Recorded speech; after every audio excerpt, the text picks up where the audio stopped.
예, 안녕하십니까. 더불어민주당 수석대변인을 맡고 있는 조승래 의원입니다.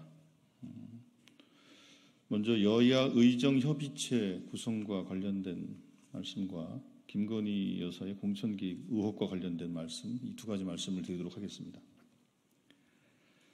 윤석열 정부는 결자 해지의 정신으로 여야 의정협의체에 임하십시오. 의대 증원 문제 해결을 위한 여야 의정협의체 구성 논의가 본격화됩니다. 더불어민주당이 진즉 제안했던 협의체 구성이 늦었지만 시작되어 다행스럽게 생각합니다. 하지만 의료대란 사태를 만든 장본인인 윤석열 정부는 여전히 사과도 책임도 없습니다. 일주일 전 의료 공백에 대해 묻자 두 주먹 불끈 쥐며 병원 좀 가보라 라고 외쳤던 윤석열 대통령입니다. 뒤늦게라도 사태의 심각성을 깨달았다면 진정성 있는 사과부터 하는 게 순리입니다. 그런데도 윤석열 정부는 사과는커녕 2025년 의대 정원은 논의할 수 없다며 선부터 긋고 있습니다.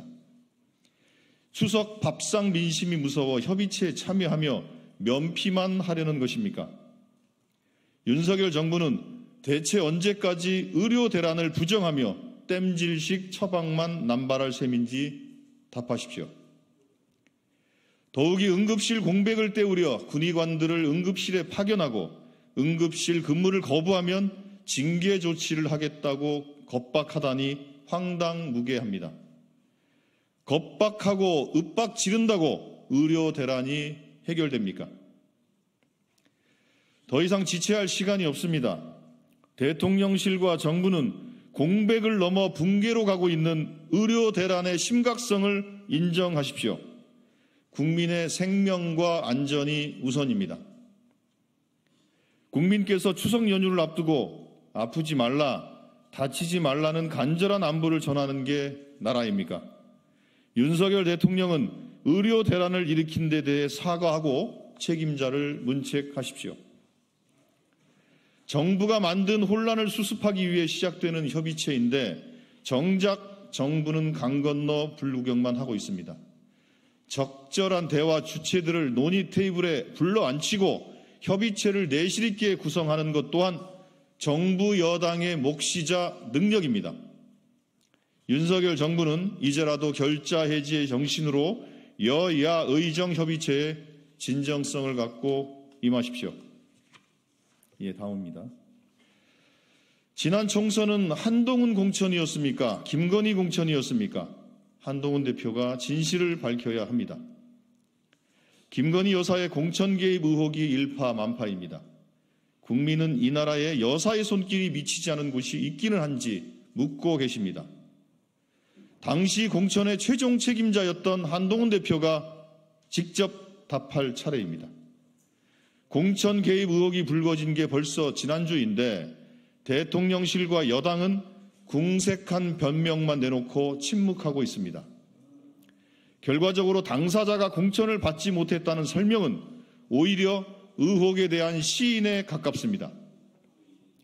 개입은 했는데 미수에 그쳤다.